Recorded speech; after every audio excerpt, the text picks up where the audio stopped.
Hello, and you're watching It's About Youth with me, Faye Kwan.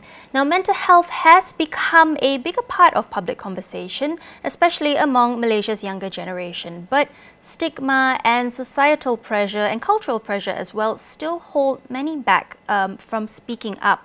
But across ASEAN, youth are stepping up to change that. And joining me today on the show, all the way from Johor, is someone who's part of that effort.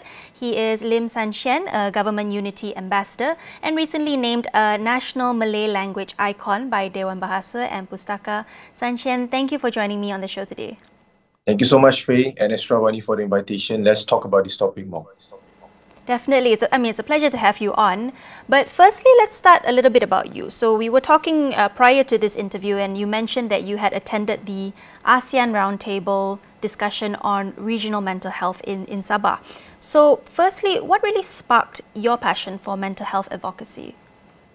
Okay, first of all, what sparks my interest in mental health is about, this issue is actually not just affecting certain age of people, but actually we have to intervene at a very early age. For example, since teenagers and also since they are students, because this issue is happening very early, as we can see now. Because like teenagers, they are comparing among themselves in terms of assets, in terms of what is the brand of their telephone they're using, and what is the car they are driving, and they are fighting, against each other, competing against each other to be the best version of themselves. This is good, healthy competition, but at the same time, it is also encouraging a form of, competition that, that might give pressure to them, that they should not deserve to get it, the pressure, since the early age. Second, because I think that youth is the future asset of the nation. So in order to become a good leaders for the future, we have to make sure they have a healthy well-being in terms of mentally and physically healthy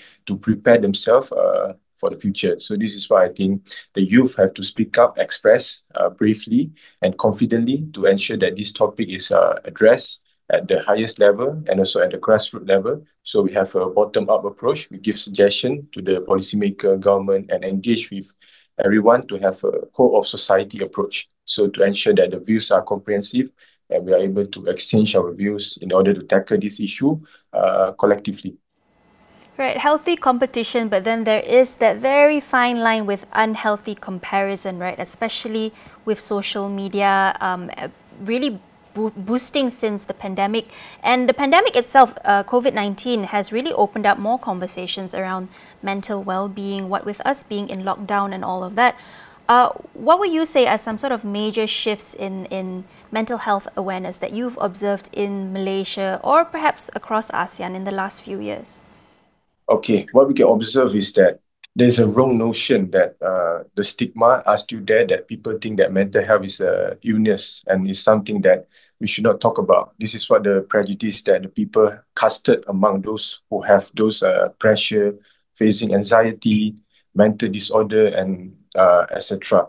But actually, mental health issue is a very important topic to talk about openly, just like any other topic. For example, when you get sick, when you get cold, etc. So these are also normal life diseases that we face, and we are not afraid to go to seek consultation from doctor, etc. But when someone is suffering from mental health, they feel shy, ashamed, or they feel embarrassed because of the disease or because of the illness. But we have to know that mental health is just a normal part of our life, and we should embrace it by identifying the root causes and also try to seek help, maybe support from our families and friends. So this is very important, as we can see in the Mental Health Index of Malaysia. It stated that social group is one of the main domain of the Malaysia Health Index, which is social support from the family, from the society, from friends, and also from all the class of the society. So this is what we are hoping to correct the notion and to shape the narrative in which we need to talk openly, have an open intellectual discourse to ensure that more discussion taking place, and we have the feelings of empathy in which we care for others, understand each other, we help each other, and we empower and uplift youth as a whole. And second is to ensure that we have inclusivity in which no one is left behind. Everyone is get what they want. For example, they want to seek a job, they got it, they get the advice they needed, and they get the support they needed. So this is what we need to do. And third is more to self-advocacy, in which that we give a platform for the youth to express. For example, we have like Parliament Belia, we have National Youth Consultative Council, we have a lot of platforms, for example, like Youth Society, National Youth Day, Hari Belia Negara, Youth Parliament, etc. So these are the platforms that we need to provide for the youth, for them to voice out and also for them to participate. So they have their, they have something they can involve and engage in, so they don't feel like lonely. They have peers who are like-minded and etc. So this is what we want to empower them from platform, from programs, and also from the supportive member of society. I would like to delve a little bit more into the role youth play in addressing mental health. But firstly, going back a little bit earlier to your answer, you did speak about the importance of having a strong support system, and that's really something that we've talked about mental health a lot of times on this show here, and one part of it that's always constantly brought up is the need to have open discussions, and yet there is this constant stigma, the big barrier. And you've mentioned yourself how there seems to still be this view that having mental issues with mental health is seen as an illness or a weakness. What, in your opinion, are some of the biggest stigmas of mental health that still persist, especially in Malaysia? I think what is the mental health stigma that still persists in Malaysia? The first would be the wrong notion of masculinity, in which they think that men should not be crying, men should not be seeking help. This is what they think, because men are supposed to be strong, etc. So this is the notion that we need to correct, because everyone is the same. Gender equality, and also under the SDG, Sustainable Development Goals, Goal 3, there's a target 3.4, which is to ensure mental and health well-being. So this is actually an international issue. So this is why we have international discourse by ASEAN roundtable discussion.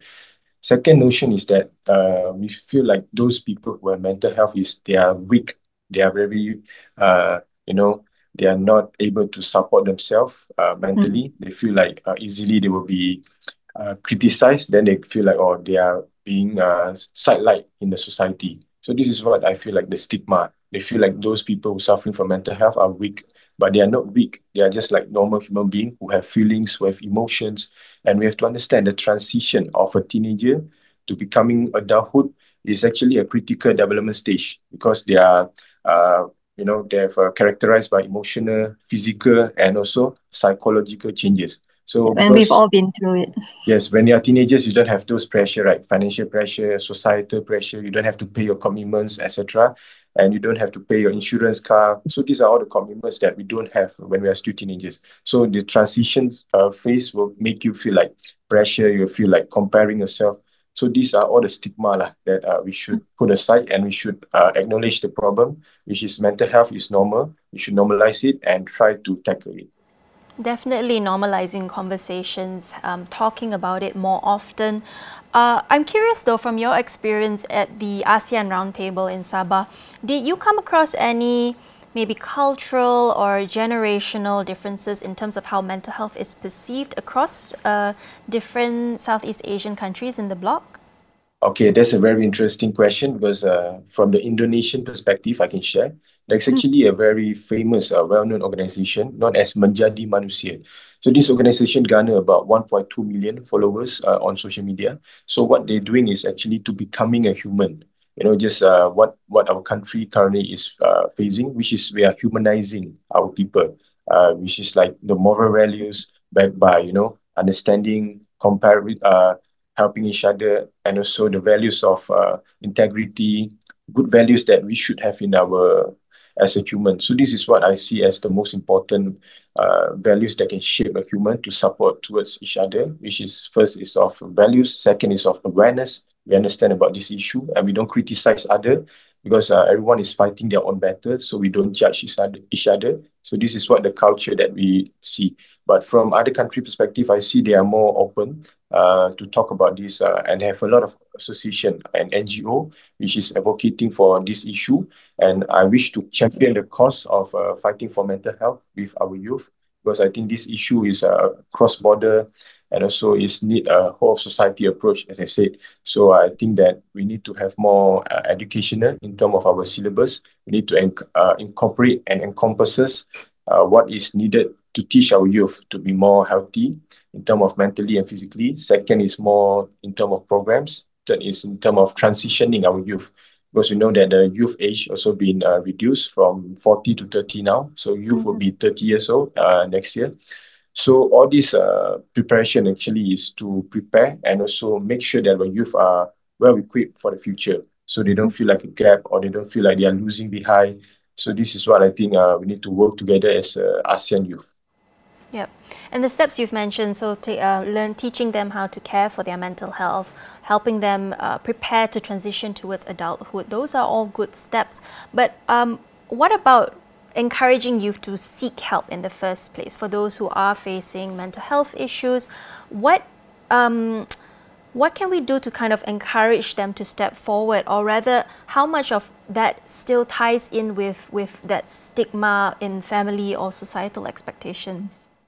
Okay, first of all, Faye, I think what can encourage the people to seek help is human connection, the human touch.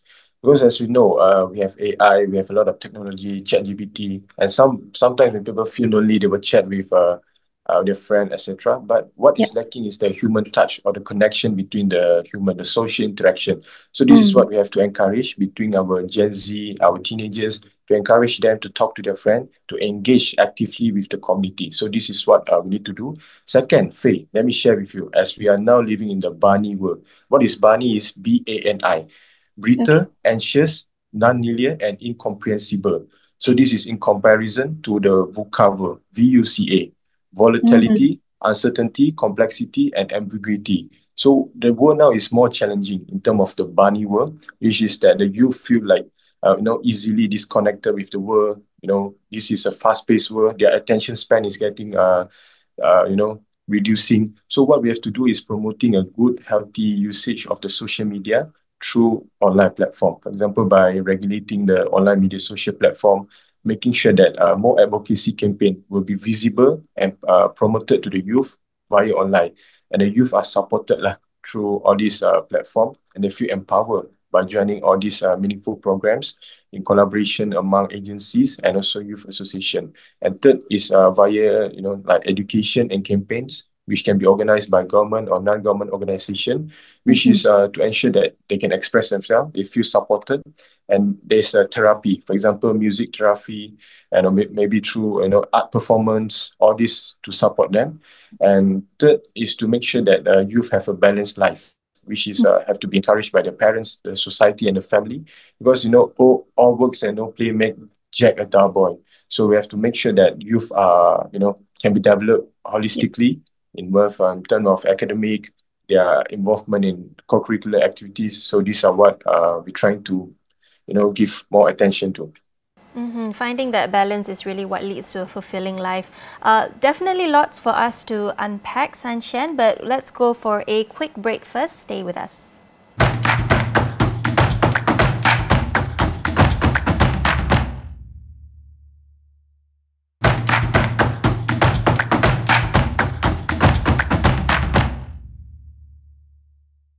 Welcome back to It's About Youth, where today we are speaking about youth mental health across ASEAN together with Lim Shien. Now, Shien, earlier we did talk a little bit about the importance young people play when it comes to addressing mental health and advocating for mental health rights. What is it about youth that you would say? What sort of unique strengths do youth bring to the table when it comes to addressing things such as mental health? Okay, what are the unique things that the youth can display is actually our fresh and innovative idea, because we know that sometimes the older generation, they are maybe tied by their norms, societal norms, their values passed down by their generation and etc. And some people, because they cannot speak too much because of they are already working with attached with a company, so they have to follow certain rules and regulation. But what I see in youth is that we are still free, we are still young, we can speak out freely, but of course by following the rules and the laws of the nation. So what I mean speak out freely is like we're using the right platform, media, social, whatever, just speak on certain issue, and we can speak bravely and confidently to talk about, dissect what is the issue happening, and we give suggestion to the government, and we give constructive idea based on the facts, data, policy. It's not based on sentiments, or we're trying to play like a racial issue, like trying to criticizing others based on their body ad hominem. It's not. we are criticizing, we are giving constructive idea based on what is happening. Second, what I think the youth can bring to the table is because of their experience. Because youth, they are still young, so they have a lot of things they want to express. They have good hopes and aspiration for the nation. They are still not influenced by the society. They don't feel much pressure. So what they hope is a good nation for all. So this is what we want to see in our future youth. They are having good hopes for the nation. And third, what the youth have is actually their knowledge. Because most of the people, the youth now, is actually highly educated. So they have something to bring to the table to discuss with the policymaker in terms of policy, in terms of their exposure they gain during the programs. So this is what I think the youth have. So what they need is actually a platform and someone they can talk about. So this is what I think the youth have, and they should continue to do it. I think Gen Z definitely offer a fresh perspective and have a lot of potential in addressing this ongoing issue that has plagued our country for years. I'm curious, have you seen any particular examples of youth-led initiatives or movements within ASEAN or even in Malaysia that you think would really work and that is something that we can expand and push for? Yes, definitely. As you can see, Faye, there are a lot of youth association, even like your Majlis Belia, even in the state, or the youth council in the state or national level, and a lot of United Nations NGO, UNICEF. They are actually working hard to address the issue, and also actually we're trying to put end to this, what is happening, because we don't want to talk about this all the time. Instead, we want to find a solution, a concrete solution, a pragmatic solution that can resolve this issue. But of course, the effort to tackle mental health is never a destination, but it's a journey. As we take a look, Faye, maybe to the Malaysian Youth Mental Health Index, recently issued. So our index is currently at 71.91%, which is actually moderately satisfactory. So it's just moderate. It's not even satisfactory. So what is happening is actually a lot of issue, like as I say, societal pressure, commitments, comparison. So how to address this issue is based on the methods that we can take, but it's not old school methods or dinosaur era methods. We need a modern solution to tackle modern issue. So this is what we have to see how we can work together as a whole, society, and everyone have a role to play. As per the United Nations, they have a framework.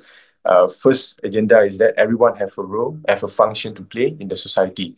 So this is what we have to make people to aware that the school, the institution, government, media, even teenagers, youth group, all have a function and they have a responsibility to make sure to educate and to raise the awareness of youth on mental health. So this is what we hope to see.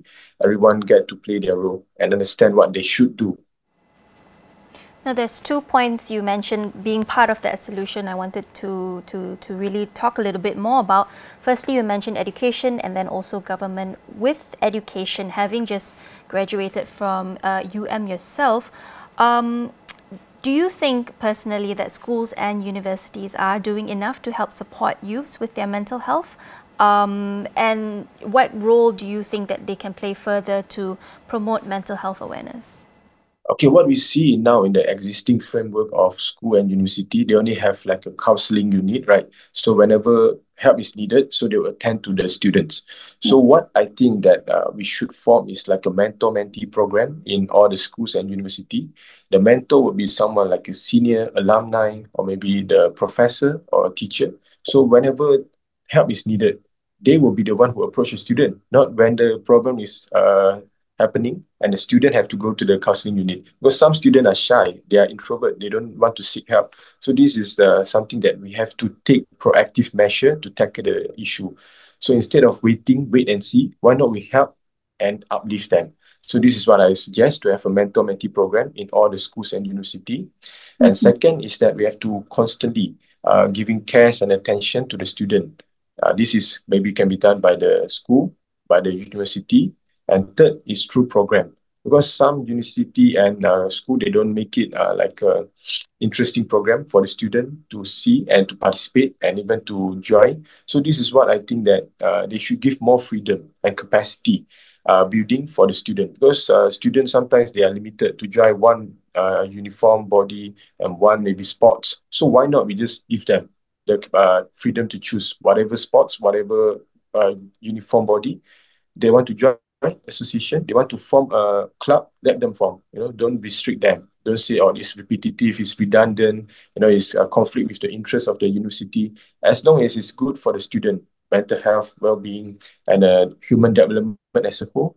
So we should encourage as long as it's follow the laws and rules. So I think this is what we have to do to encourage students to take part and to be at the forefront. I don't want the youth to be addressed as the future leaders. We are the leaders of today, because we should be at the forefront to advocate, to push for betterment, to advocate for betterment, advancement in our society by raising those critical issues and giving constructive ideas. So this is what the youth should be more aggressively pushing and become the, advocate and also become a activist for the championing good cause. This is what we want to see in the youth of today.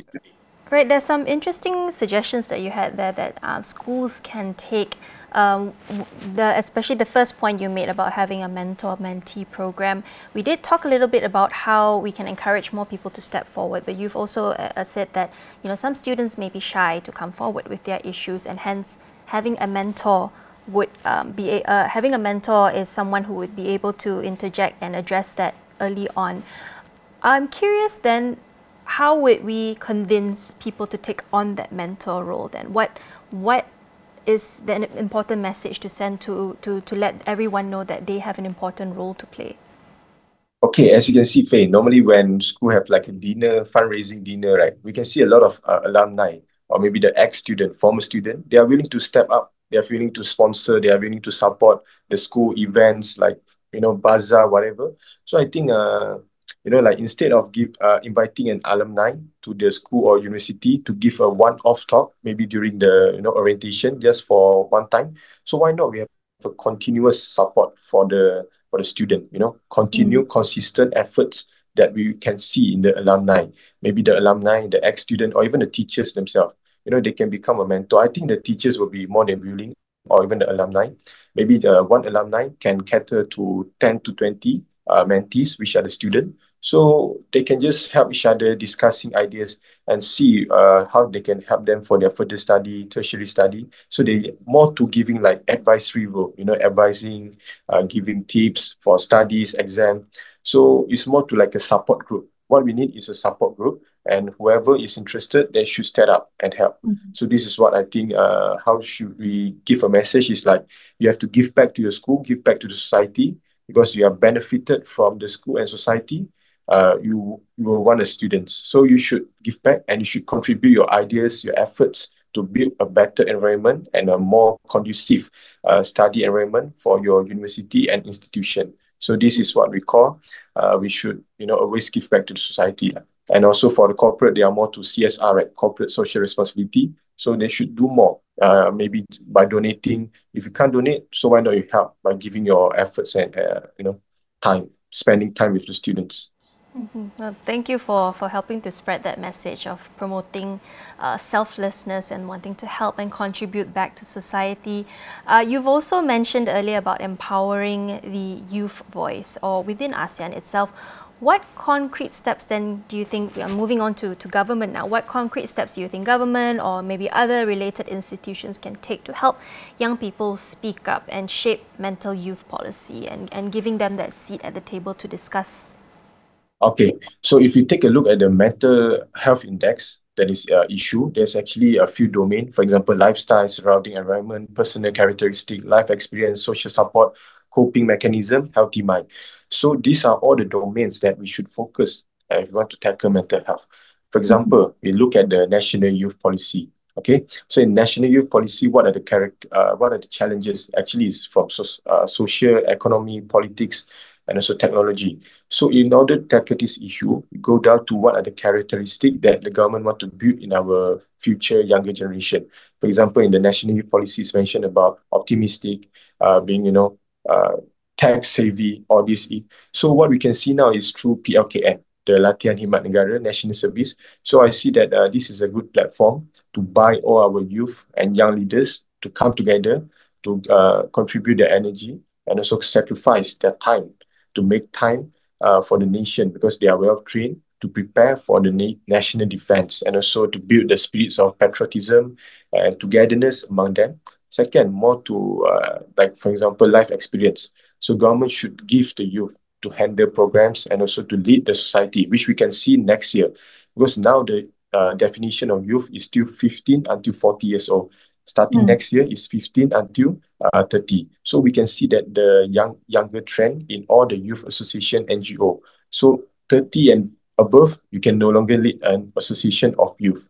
So this is what we hope to empower the youth to give younger generation starting from 18 until 30 years old to lead an association of youth. And third is more to social support. So this is more to collaboration with the NGO. The government cannot work in silo. This is wrong. The government should work with NGO, consult with any stakeholders to seek a good pragmatic solution to tackle mental health. So this is what we want to build a healthy mind as per the mental health index. And last is more to lifestyle. Because as we can see, Faye, I'm so concerned about this issue. As we know, in university, there's a lot of issue happening. Like last time there's like, sugar baby. There's like, a lot of things maybe concerning their lifestyle. They are taking drugs, they are smoking, they're doing unhealthy habits that could lead to, very serious mental disorder or issue. So this is what we have to correct them in terms of lifestyle. But it's not like we reprimand them. What we need to do is to encourage them to follow a healthy lifestyle backed by moral, religion, and good values. And also, of course, through exposure with a correct values of the world. So they are not exposed to a different set of values or, wrong terms of belief that they think is what they belongs to. So this is what I call circle of friends. And also in terms of the exposure, the environment of the university or the institution they belong to. Right. Very quickly then, before we wrap up, Shien, what would a mentally healthy and stigma-free Malaysia look like to you in the future? Okay, as we can see in the United Nations report, the term of mental health is actually used interchangeably with mental well-being, which is to ability to manage or deal with normal life stress. So what we want to see in our youth is that they live their life happily and they live their life to the fullest every day by making use of their time, platform, and energy to contribute to the society and to reach whatever dream, to realize whatever dream they aspire to be. So just be yourself and be the true version of yourself. And at the end of the day, just enjoy every day and also do your best to the nation, because don't ask what the nation can do for you, but ask what you can do for the nation. So this is what I hope to see in the youth. They're just mentally and physically, healthy and also presentable and ready to face whatever challenges and take on the world. That's all. All right, thank you so much for sharing your insights and your thoughts with me today. I've been speaking to Lim Shien, Government Unity Ambassador and National Language Icon. This has been It's About Youth with me, Fei Kwan. Thank you for watching and see you next time.